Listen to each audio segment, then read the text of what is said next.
are on the United Public Radio Network and UFO Paranormal Radio Network at 107.7 and 103.5 FM, broadcasting out of the beautiful city of New Orleans, Louisiana. And we are also on Broken, UPRN, talkradio.com website, Facebook, YouTube, and other internet platforms. And today I am by myself, no guest. This is scheduled. Sometimes we have these impromptu shows, but this one is prompted, not encouraged, but practiced and studied.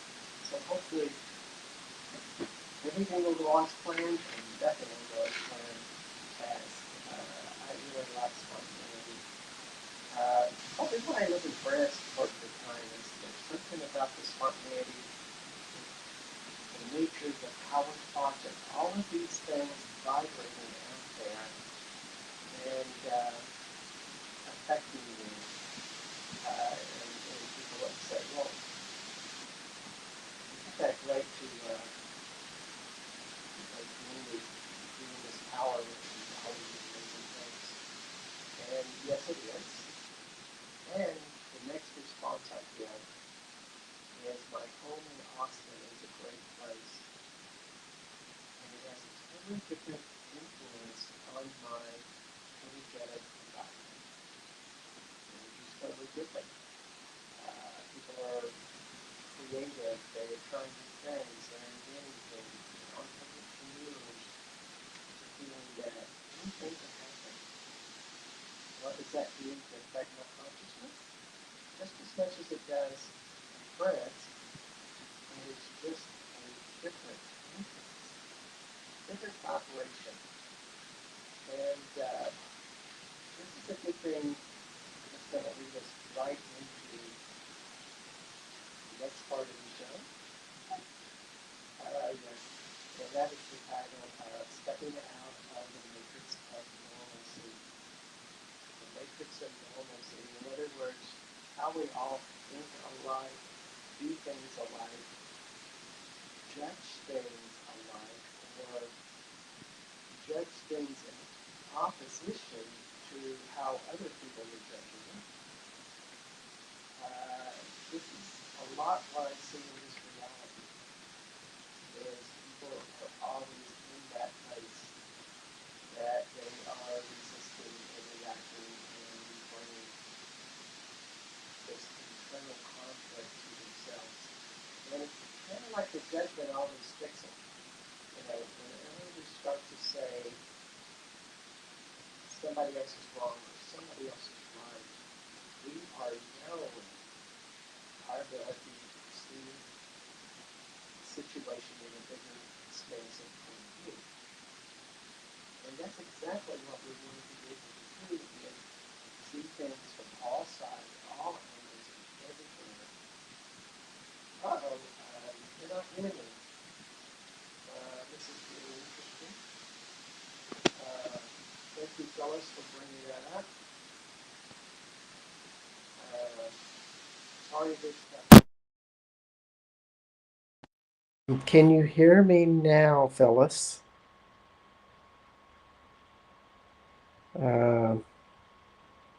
This is something I have not encountered yet. So I'm just kind of waiting for Phyllis to give me a little feedback because I don't see anything wrong with this program at this point. I'm looking down at everything.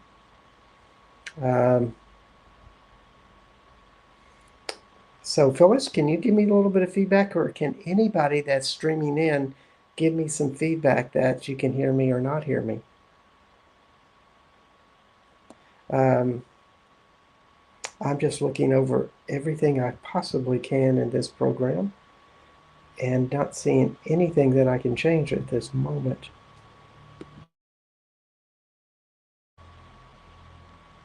Because my mic is not muted and everything should be working just fine.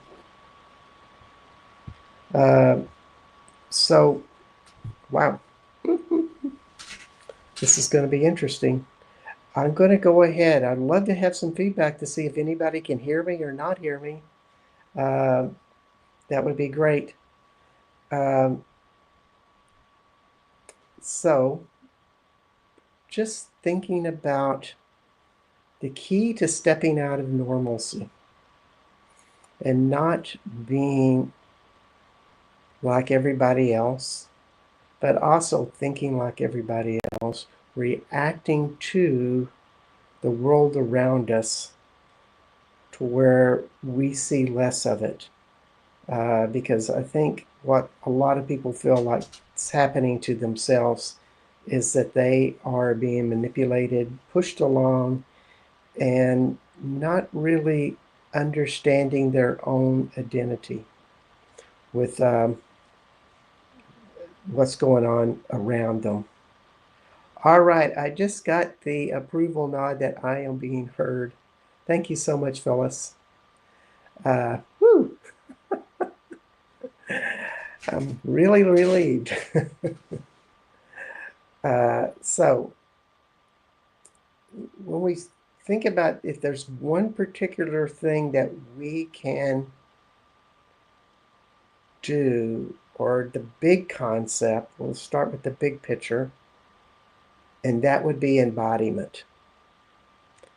How much are you feeling what's inside of you? In other words, your body is like a sensory organ.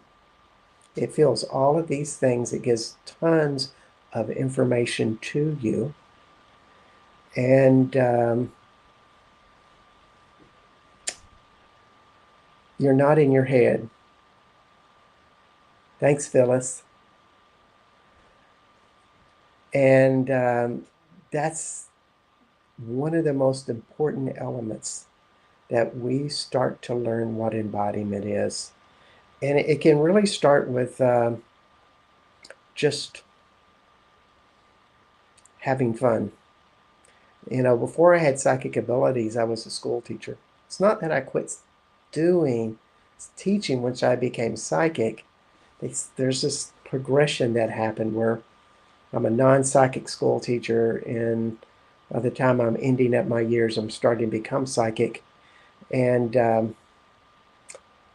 so I approached teaching in a very mental position.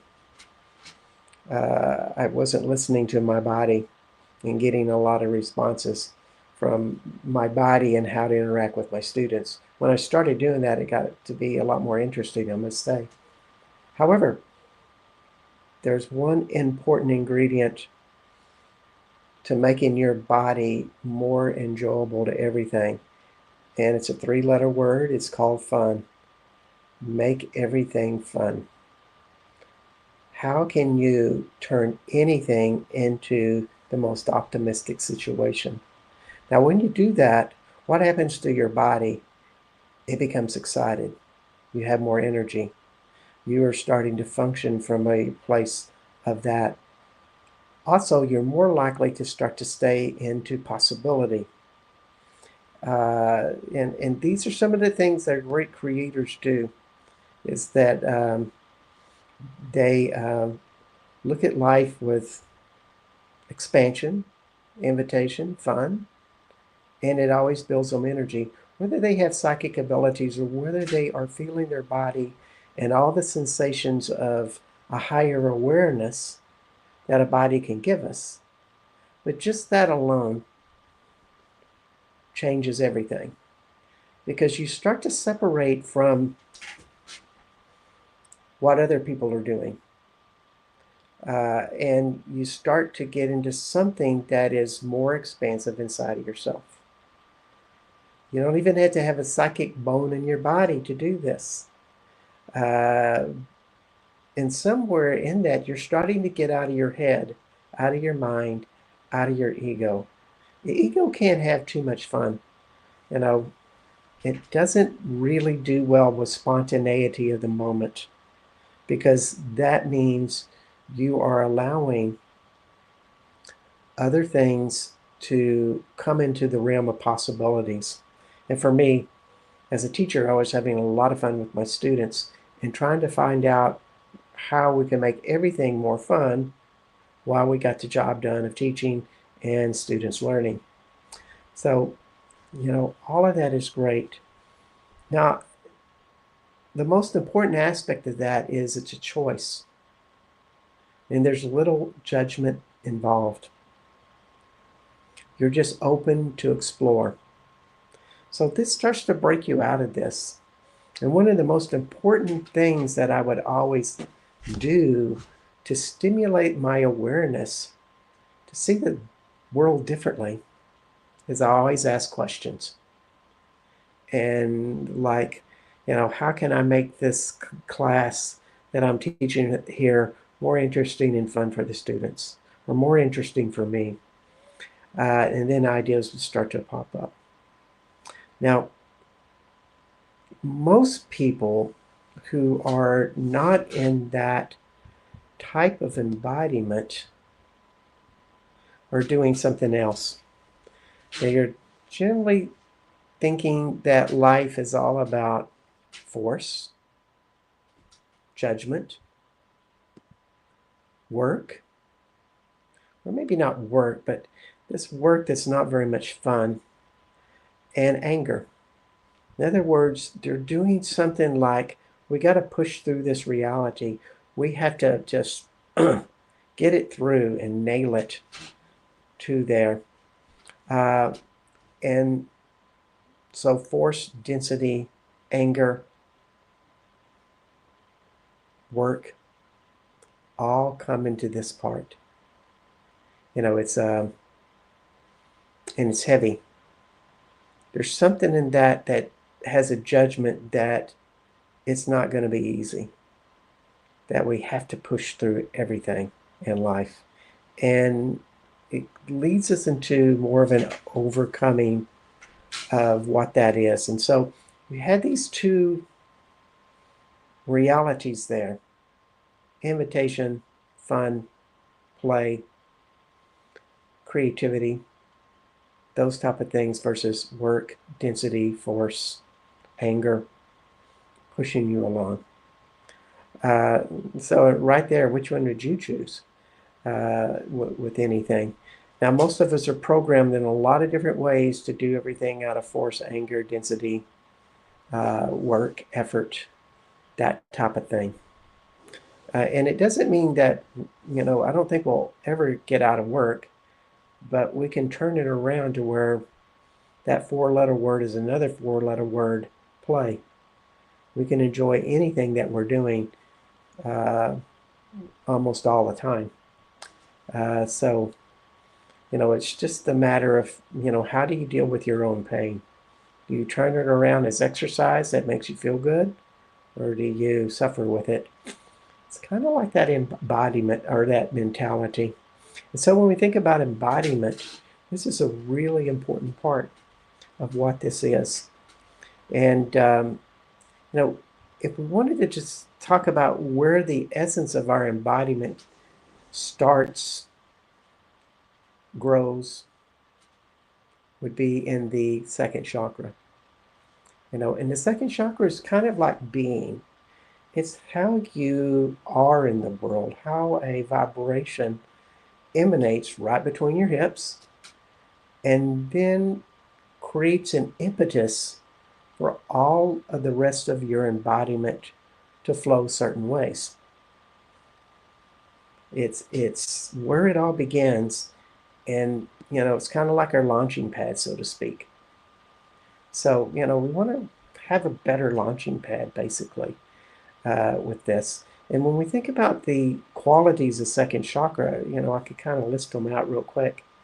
One would be power. One would be sexuality.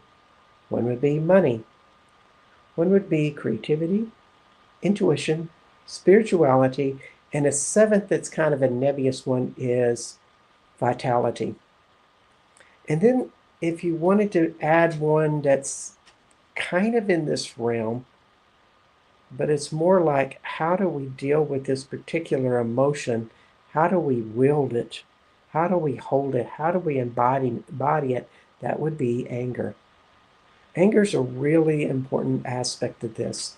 And most people are really active and they react in a proactive, controlling, forceful way with anger. That's about half of the population. The other half is more passive with it. They're more the caretakers. They more react with it and then they hold it inside of themselves. And that's not always a bad thing because sometimes when you hold it inside of yourself, you contemplate it, you work on it, you turn it around in something like being a caretaker. Or for me, I was really angry at a teacher, so I started writing a book just to show him that I was smarter than he was giving me credit for. There's a lot of anger stored away in that one, like 400 pages worth. So you can be a very persistent and strong teacher. But the problem with anger, unless you really know what you're doing with it, it's not a lot of fun. So it has its problems. Yeah, so when we talk about this breaking out of the matrix of normalcy, how we deal with our second chakra energies is important because we can be in the qualities and make these very strong: creativity, intuition, spirituality, and we are taking it to higher directions generally. It really uses more of our other chakras and it starts to stimulate something inside of us that goes beyond our mind. It goes into a place where we are using all of us, our mind and our body. And most importantly, it's connecting to sources that are us. In other words, we are starting to step out of the matrix when we start to get into what is our creative impetus? What are the voices inside of me that I might call intuition? I start listening to my body. I start listening to things that aren't in my mind. I'm not always trying to figure it out. I'm feeling it. I'm asking questions to my body and responses start to come up. And we start to practice this so much that there's a constant interaction there. We feel everything from our body first because we have trained our second chakra to listen to that. Now, it's starting to connect to a greater source than our mind. And this is what the matrix of normalcy is all about, is being so stuck in our mind that we just start to follow this more limited pathway. We're much better when we're bigger. Which leads us to another second chakra quality, and that is spirituality. And we're not talking religion here. We're talking about consciousness and energies beyond us. And maybe even deeper within us. But it's kind of a holographic type of concept. And we begin thinking about somebody like a God and the spirituality of Jesus. And that would be not reading a book, but actually contemplating or feeling what he's like. In other words, asking for that sensation about what kind of guy was he and what does he feel like in relation to me. Something of that nature. Might be easier to just get in touch and lean against a tree because it's more available and feel the vibration of something expansive like a tree. The thing is with spirituality is we can connect to a lot of things. And we're not so much involved in the story. We are involved in vibrations, energies, frequencies all around us, whether it be a tree or a power spot, or I was talking about the kind of this collective consciousness around Austin. In other words, the vibe of Austin that is very creative, and people are kind of fearlessly creating a lot of cool stuff. That's a certain matrix, creative matrix, a vibration.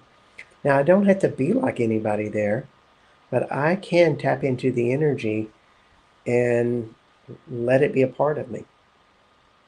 It's just a matter of asking, creating the invitation, creating a self-direction inside of yourself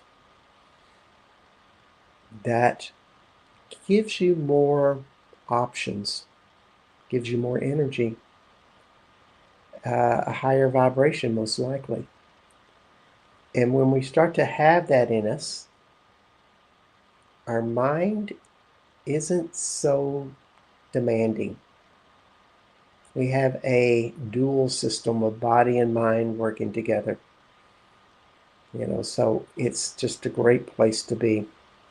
So I'm always practicing communing with as many energies as possible, whether it be a big rock at a power spot, meditating with Mary Magdalene, meditating with the Stargate, and the list goes on and on and on of all the things that I can commune with. What it does is creates a bigger space and variety of vibrations inside of me. Thus, I'm doing some things that a lot of other people aren't doing. And it's starting to step me out of the matrix. I'm not thinking like everybody else, and I'm not doing anything like every other people, and I am not reacting to the same things that they're reacting to. Now, I was having this discussion with a friend, and we were just really concerned with how people are kind of dummying down these days. They're stuck on their phones all the time. They're around electrical devices a lot, and it seems like they're hypnotized with this. They're not all there. We're just contemplating, or is their soul really growing in this place that they are so confined? We're talking multi hours on the television, or really the word that I use is they're looking for life to entertain them. Instead of all of these great devices we have, such as phones, computers, etc., are there to facilitate our creativity. It's there to facilitate our second chakra powers. We can do 100 times more stuff on a computer than whatever we were doing 25 years ago with pen and paper. That's just a fact of the matter. So here we are, we're speeding up. And I just want to ask you this question. If you are on your computer and doing these things, do you feel more expansive? Do you feel like you're creating or learning or expanding the presence of who you are? Or are you just seeking entertainment? That's the whole thing that is so important. So, as you listen to me and all of what I'm saying, are you letting it stimulate vibrations inside of your body? In other words, when you hear something that is strong and powerful in whatever message I'm giving, are all of these things getting stimulated to go, oh, well, I also said this and this and this way, or I could start doing this in my life, or, it just stimulates all of these creative applications. And these are the beauties of these three qualities of the second chakra. I haven't even got to the rest of them, but And this would be creativity, intuition, and spirituality. And they really kind of intertwine together. When you are really clear in this stuff, uh, your creativity zooms. It gets much more expansive. And what is it that inhibits the creativity, spirituality, and intuition not to move forward? Well, one is we're not asking for it. And two, we may not be believing that we can have it. And three, we're not practicing it. And four, they may be repressed emotions in there that are not allowing us to feel all of our second chakra powers. Now, there's two emotions that are down between your hips in that second chakra area that inhibit us. That would be anger and shame. Those two ones are really there. But anger in particular really is held in our gut and in our second chakra. And whatever we're angry at will be percolating down there and reacting down there. And so this is the one big thing that if you want to expand into super creativity is to clear as much anger as possible.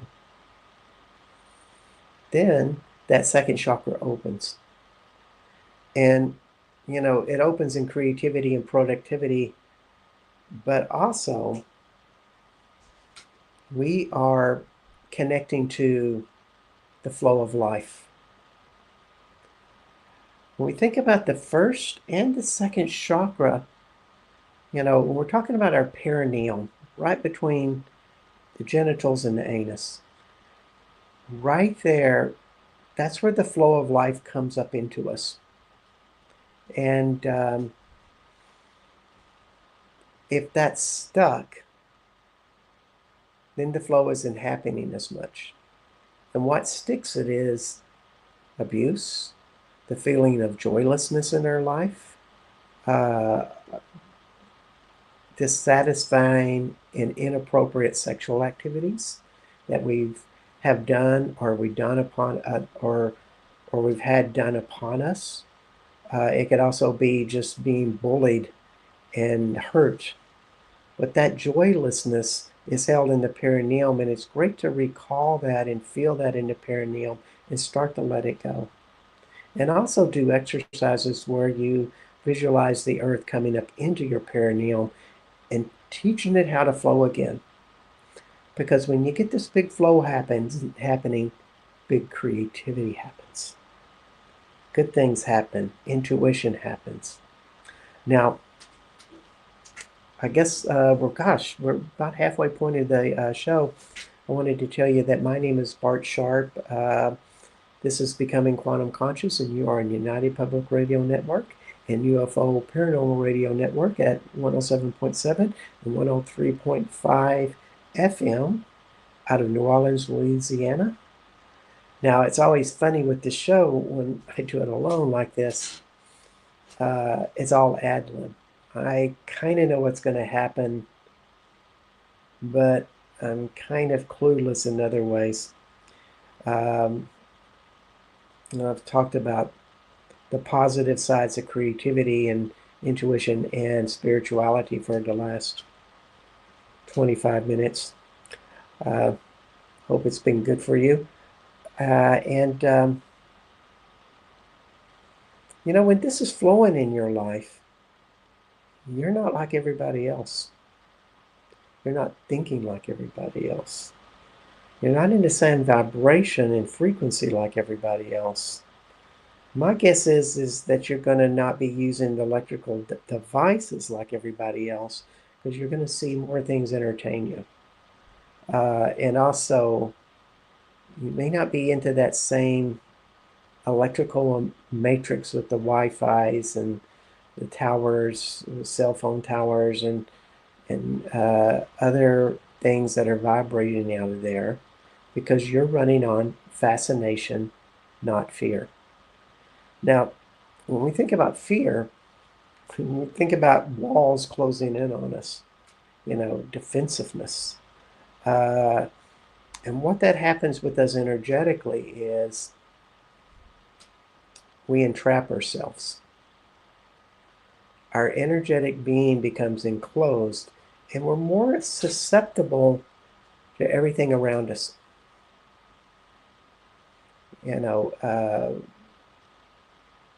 We are enclosing. Whereas, if we're doing excitement or fascination or these type of qualities, what's happening to our energetic field? But we are expanding. It's moving out. And when you expand, I don't want to say you're pushing everything away. And in ways you are, but there's also this reality that nothing sticks to you. Because there's no fear or density for these lower vibrational frequencies to stick to you. For example, if you're around a society that is addicted to their phones, anybody notice that? Anybody addicted to their phones, that they're using it kind of like a STEM toy? And I see it all the time. People are just, they can't stand still and just feel everything around them, or observe. And they pull up their phone and they're just flicking it, It's a STEM toy, as we call it, in special education. When our handicapped children needed something to entertain themselves, and they would get something really simple and flick it about or something, And that's kind of what I see phones as these days for people. So when you're flicking and stemming like that, and you are emoting something like fear, because that's kind of the MO, or anger, you think that maybe that behavior and those emotions start to combine together and create density in our bodies. And that density creates less spontaneity, less power, less high frequencies. And basically, it's just not as much fun as being fully embodied. Because when you're fully embodied and you have a light space that is lighter, it's very pleasurable. It's kind of like you're being stoned, a little bit irie, but you're not smoking. You are just being. That's kind of the reality that this starts to create for you. It's awesome. So this is the benefits to having this flow inside of you of energy. You're not connected to anything. Your energy is big, expands out, and you are influencing your environment more than you're being the effect of it. So it's a lot of fun. Now, being it's 33 minutes in the show, I think I need to get to the other 3 second chakras. And I divide them like this because these 3 are more in the areas of physical gratification. And they don't have to be, but most people use them this way. And this is one of the big spiritual lessons is how do you go beyond the reality that physical gratification is going to meet your needs, satisfy, and fulfill you? Big question. So, without any further ado, the 3 more gratification second chakras are money, sexuality, and power. And they kind of all go together. They're kind of different too. Money is the most tangible one. We can count it out and see what it is. And a lot of people talk about, well, money's just an energy. And it's very true. And when we learn to use these other qualities, a higher vibrational, and think of money as an energy, it comes quite phenomenally powerful. We may not get more money, because we may not be that great of a business person or entrepreneur or creator, may just have a 9 to 5 job that pays a certain wage. So it may not be coming that way, but the happiness and joy we have and the attractiveness of it may be that money energy for us. It may be that power energy for us. It always has this lighter side and heavier side to it. I don't want to say light and dark, because good people can be totally focused on physical gratification characteristics of the second chakra and be great people, good people, and do a lot of good for the world. Let's not make it between light and dark, but more dense and lighter. And I see people really make lots of money and be very strong with the money in their second chakra, have these very powerful second chakras. And I'm going, wow, how could they have such a very powerful second chakra and yet have no, seems to have no connection to a higher spiritual self? Well, they've just taken it all and applied it to money. And a general characteristic of the people that I have met, this may not be true with everybody, but a general characteristic is they're using anger to fuel their ability to make money. In other words, they push, they force, they move things, and they're probably hooked into a reality that money's going to get me all of this happiness. And so they just use anger to push and push and push. My guess is that the money isn't going to make them happy that way. And they may get a lot of satisfaction from it, and they may get a lot of things, but, probably at the end of the day or at the end of the life, they're probably questioning, was that such a great idea? Because it lacks the whole person.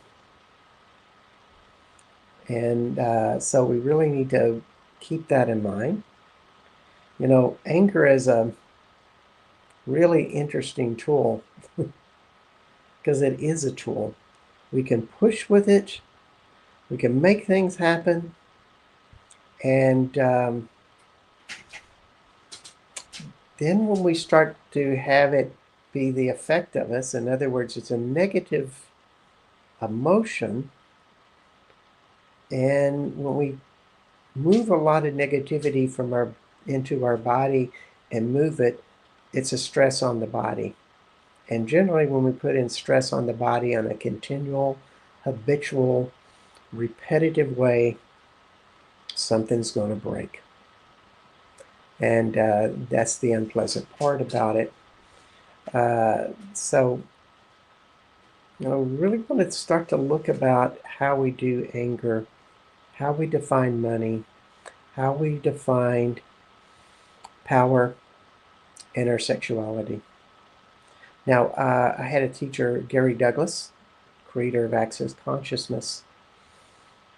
He really told us that sexuality, or how we see ourselves as a sexual being, how we walk in with our sexiness, for one, and also how we have sex, are very much parallel with money and power. Sex is a very direct evaluation of us, of who we are as beings. How do we see ourselves as sexual beings? In other words, you might be asking this question to yourself with a person, and you don't even have to have sex with this person. It can be anybody, really, and it's good to start asking these questions with a variety of people. It doesn't mean you have to touch them or be close to them or even know them. Sometimes you do want to ask these questions with people you know and you're close to. You want to work it with everybody. But he would do this these judgments with us, and he would say, what are your judgments of having sex with them? And you'd be thinking about it, well, they wouldn't be affectionate, they are not enough of this and not enough of that, and start to see those criticisms that you're projecting onto them. And then you'd ask this next question: what judgments do I believe they would have of me? That's a little more confrontive. And that was a real kicker for a lot of people, including myself. It's like, what judgments do I believe people would have of me having sex? You could also be doing it on other things, but sex is the most direct, the most intimate, close interaction we have with people, most likely. I can't think of anything else. Anyway, so here you are, you ask these questions of yourself, and you start to get this image of how you see yourself. This is a real great way to start to see these self-concepts of what we've created as we as humans, intersexuality. And it's good to ask that with money too, and to power, but it's not as really potent as with sex. So we start to see where we see ourselves as weak or inadequate. And generally what we're projecting onto other people, we start to see that there's a relationship between the two. So the whole point about this is we start to see the emotional side of sex, money, and power. And we start to break that down. Start to see that the gratifications of it that we've imagined could be something totally different if we learn to evolve with them and grow with them. Attitudes start to change in ourselves, and our projections onto others becomes more humble. So this is an important part, because if you can imagine, if we were doing money, sex, and power in a higher frequency, we might see that money isn't our highest priority. We might see that we still need it. It's an energy that is essential for this reality. However, it may not feed us the way we think it would feed us. And in fact, what really feeds us is something we're learning about our embodiment. Something we feel inside of ourselves that fulfills us. Then a new power shows up. It's an internal power. And we start working with that. And it's funny, because when you start to work with an internal power with this, you start to step out of the matrix. You're not following like everybody else. And that's the whole beauty of it. You become embodied to something greater. You know, I just saw this on Facebook the other day about an astronaut seeing the world for the first time. Or maybe it was just an observer. He said, the whole picture's changed for me. Instead of seeing the priorities for humanity to be economy, society, and then the earth, everything switched. Earth, society, and third and last, economy. In other words, when we start to have this passion in this relationship with the earth and greater spirituality within us, something changes within us. We start to have a relationship. And to me, this is so much about what this Aquarian age is coming to. We are starting to see that we're all very connected to the earth, and we need to start having it, embodying it, practicing it every day that we are connected,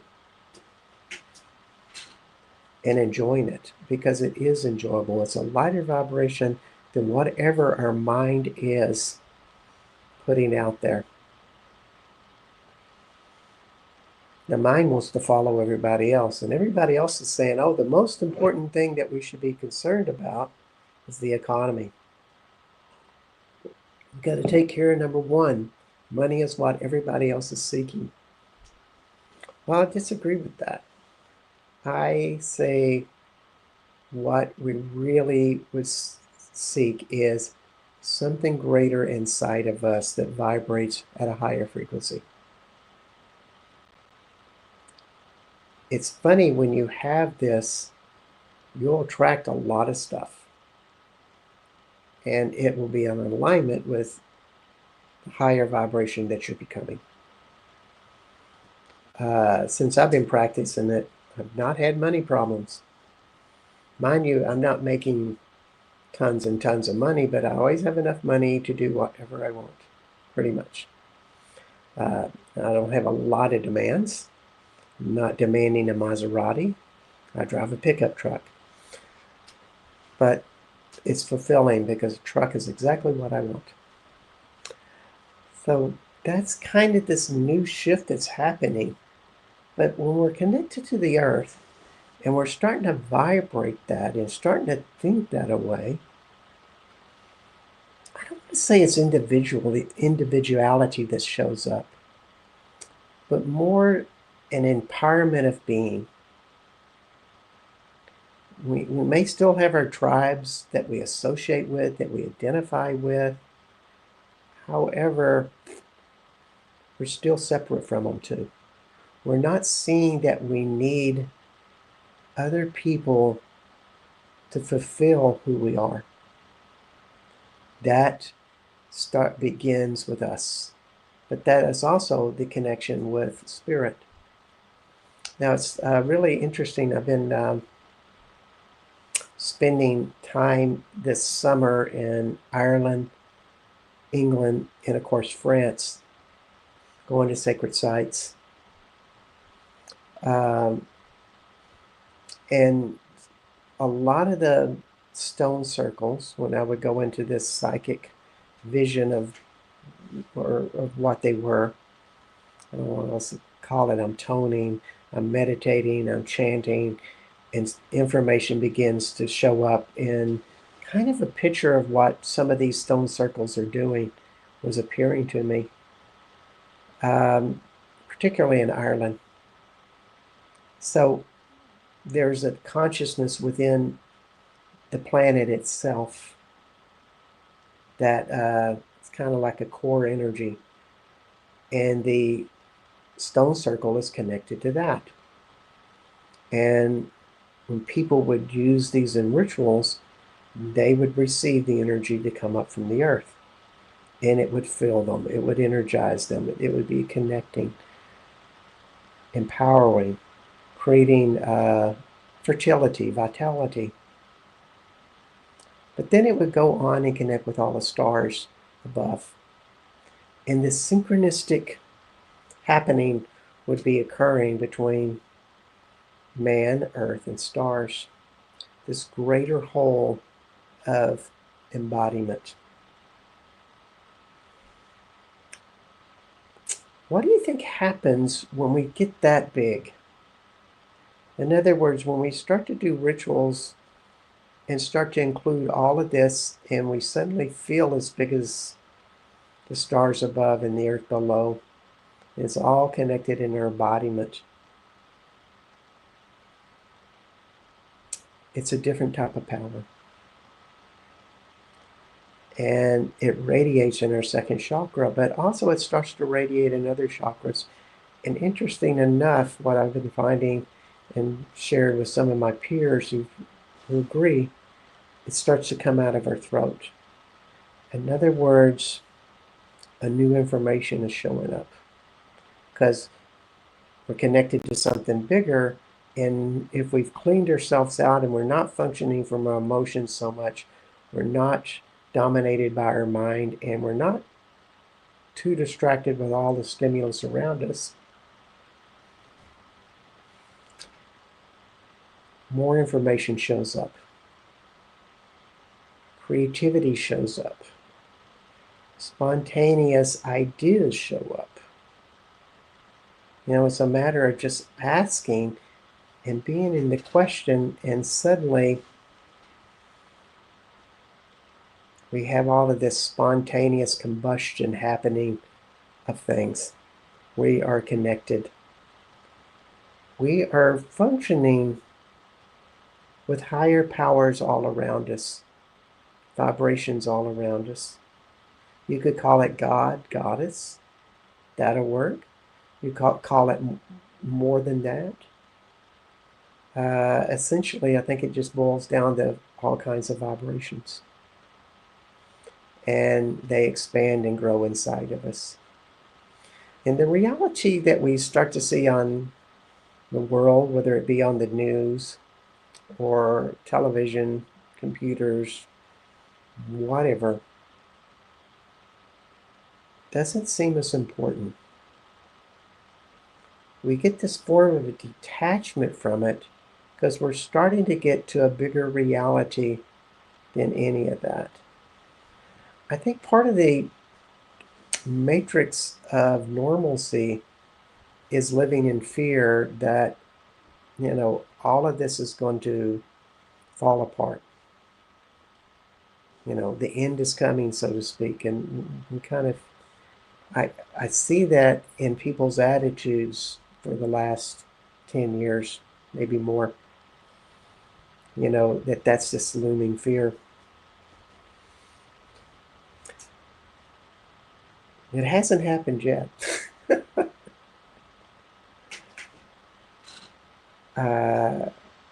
But what is the best thing to bring into us to be a different reality? I don't think we can defeat that limitation of the matrix that's out there, fear. But we can be something much bigger that influences other people to think differently. And when numbers add up, I think there's a better possibility that it's all going to tip to another side. And that's why I keep working on expansion. Working on this really awesome way to grow and expand. And so much of it begins with the second chakra. It grows into the throat. And our heart is always there in this expansive space. Other parts of our body are lining up to it in a wide variety of sophistication. And that's what makes life fun for me. I don't know what's going to happen next year. None of us do. But this is the most proactive thing I see out in the world to break beyond this matrix of normalcy, is to practice being embodied in the expanded space of who you are as much as possible. And as many techniques and tools you want to play with them. So this is Bart Sharp from Becoming Quantum Conscious at United Public Radio Network and UFO Paranormal Radio Network at 107.7 and 103.5. And I just wanted to thank everybody for listening in. And next week we have Samjana Moon, and we will be discussing earth sensuality in basic terms. So one of my more interesting friends in France is going to join me. And so it should be a lot of fun. So we'll see everybody next week and wish everybody the best. Thanks for tuning in. Bye for now.